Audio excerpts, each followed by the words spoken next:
Naturaleza muerta o bodegón. Representación pictórica de objetos inanimados relacionados con la alimentación, como frutas, flores, caza, utensilios, libros o instrumentos musicales, generalmente agrupados sobre una superficie plana. El bodegón a través de la historia del arte se ha representado en dibujos y pinturas de objetos relacionados con la comida desde la antigüedad. En el antiguo Egipto se creía que con la representación pictórica de estos objetos al interior de las cámaras funerarias podrían hacerse reales en la otra vida y estar disponibles para que los muertos los usaran. En las pinturas sobre jarras de la antigua Grecia se demuestra gran habilidad al representar objetos cotidianos. De forma similar, se han encontrado imágenes de objetos y alimentos en pinturas murales del Imperio Romano, pero con una perspectiva más realista. Tal es el caso de un bol de cristal con frutas. En la Edad Media, la representación pictórica de objetos de la vida cotidiana solía aparecer encubierto en cuadros de pintura religiosa o los retratos, ya sea con un significado religioso o simbólico. En el Renacimiento, Caravaggio fue uno de los primeros artistas que representó la naturaleza muerta. Su cesto con frutas es uno de los primeros ejemplos de un bodegón puro. Entre otros bodegones italianos, como el de Bernardo Strozzi, es una escena de cocina a la manera holandesa. Por un lado, un detallado retrato de una cocinera y por otro la representación de las aves de caza que está preparando, así como el pintor Giuseppe Arcimboldo, que destaca como uno de los más significativos y enigmáticos artistas renacentistas de la historia. El simbolismo de las flores había evolucionado desde principios de la época cristiana, proporcionando un significado a las flores más comunes. Para el tulipán, presunción y nobleza. Para el lirio, Virgen María, virginidad y pureza. El significado del girasol fue lealtad, amor divino y devoción. La violeta, modestia, reserva y humildad. La amapola, poder, sueño y muerte.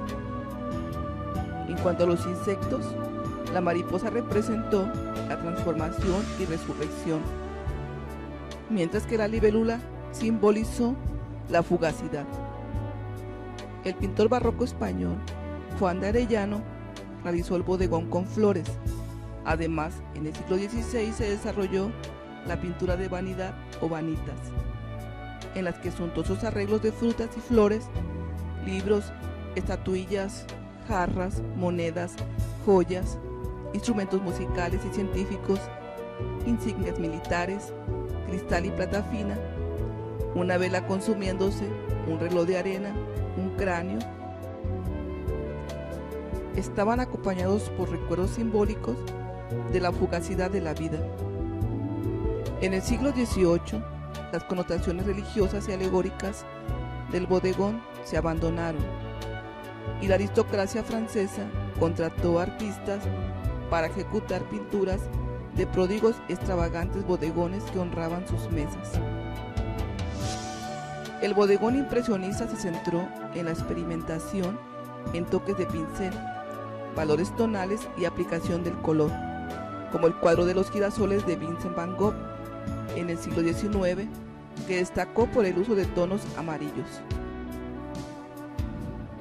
En el siglo XX, los movimientos de vanguardia evolucionaron con rapidez.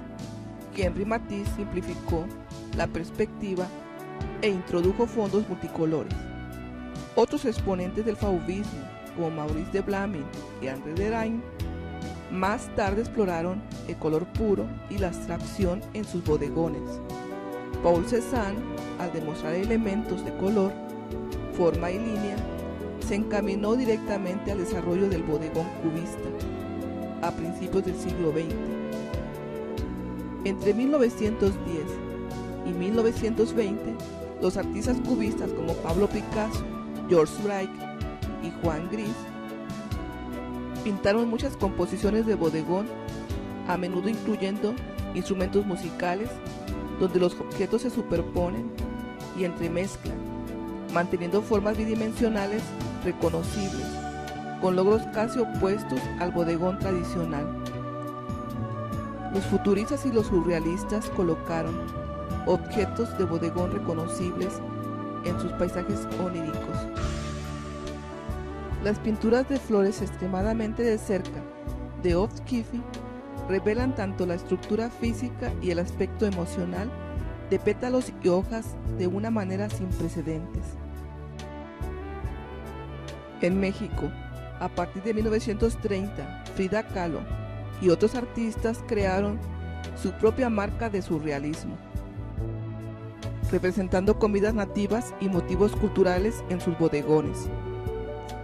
Sin embargo, el pop art de los 60s y 70s revirtieron la tendencia y crearon una nueva forma de bodegón, como las latas de sopa Campbell's de Andy Warhol, donde la imagen modificada del producto comercial representa más que el objeto del bodegón físico. En las últimas décadas, el bodegón se ha expandido más allá de los límites de un marco, en la incorporación de procedimientos y técnicas no pictóricas, la impresión publicitaria, incluyendo la fotografía, video y sonido, llenando toda una habitación en una galería, obra generada por computadora que ha proporcionado las técnicas disponibles a los artistas de bodegones.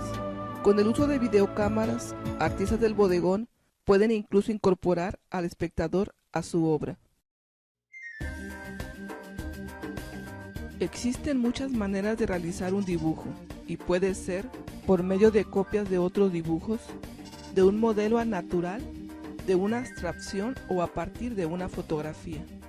El primer paso a realizar es un encaje o esquema global, ubicando las formas generales en el formato o superficie. Para lograr una correcta composición es visualizar el fondo como una forma y un método para hacerlo es abstraer las formas reduciéndolas o encerrándolas en figuras geométricas, utilizando ejes que definan las diferentes direcciones de construcción. Una vez realizado el esquema inicial, el segundo paso es seguir y delimitar los contornos de la figura u objeto, que definirá la configuración de las líneas, la expresividad y la estética. No hay que esperar que todas las líneas sean perfectas. Hay que considerar que los errores se pueden cubrir con nuevas líneas o zonas sombreadas. Al final se podrán borrar todas las señales que no se desean ver. Toda forma representada solamente con las líneas de contorno se ve sin volumen, es decir, plana, pero si lo que pretendemos es crear sensación de volumen en el dibujo, tendremos que recurrir al empleo del claroscuro. Las luces y las sombras dotan de un mayor realismo a los dibujos cuando se aplican con sutileza una parte de los infinitos valores y matices de la escala de los grises, que va desde el blanco más puro al negro más intenso. El claroscuro ha sido un recurso muy utilizado desde la antigüedad para dar la apariencia de tercera dimensión a los dibujos bidimensionales. El lápiz 2B o 3B puede proporcionar tonos más oscuros si se presiona sobre la superficie del papel, logrando sensación de volumen en cada una de las partes que conforman el dibujo de la taza.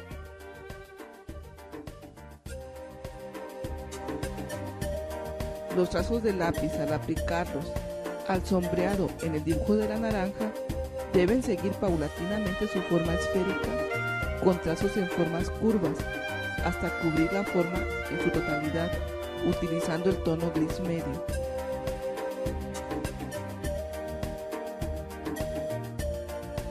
Posteriormente se utiliza un lápiz de mina más suave con el que se logran tonos negros más intensos, que son necesarios para obtener contrastes en los valores de tonos de luz y sombra, marcando los detalles que darán como resultado el volumen de la forma de la naranja.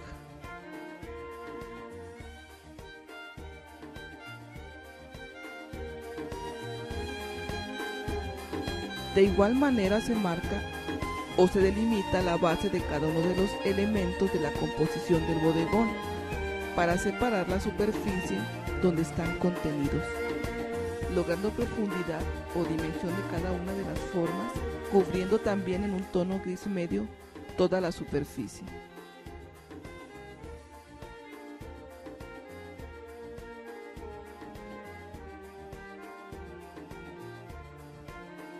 Es importante visualizar los detalles de tonalidades más oscuras en el dibujo para el logro de los efectos del volumen, aplicando una y otra vez las sombras, si así lo requiere el dibujo.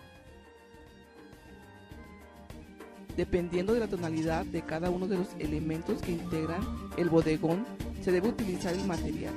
Si son zonas claras, hay que valerse de un lápiz grafito de gradación HB, que proporcione sombreados tenues, integrándolos de manera uniforme con un aplicador de algodón, que permite otro tipo de acabado que va de acuerdo con la textura de la forma.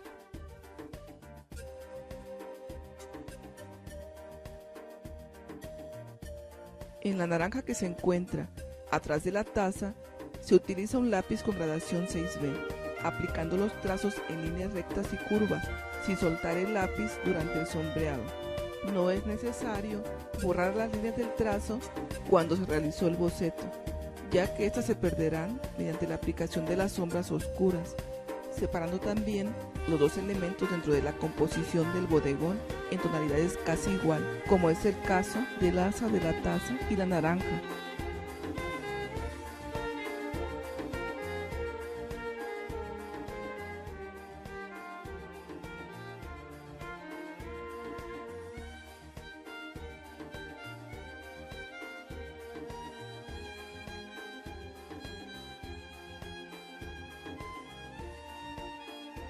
Con el uso del borrador de migajón, se puede aclarar zonas o lograr textura en las partes oscuras del dibujo. La goma borrador tiene un papel muy importante en la realización de un dibujo que permite lograr luces y no ensuciar el papel con facilidad.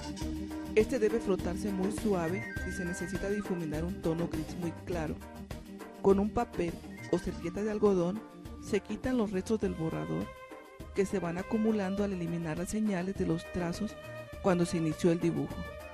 También puede utilizarse el borrador blanco para limpiar las zonas sucias y dar una mejor presentación al dibujo. Para finalizar la práctica del dibujo del bodegón, solo queda visualizar en su totalidad el dibujo casi terminado, observando dónde se deben realizar los últimos trazos suaves o firmes para el logro de un mayor volumen. Se utilizan lápices de las diferentes gradaciones según los tonos que el dibujo requiera. El difumino es otro material que permite determinar el volumen dependiendo de la textura que se necesite obtener. También el papel o servilleta de algodón puede apoyar en el manejo de las sombras de una manera más uniforme.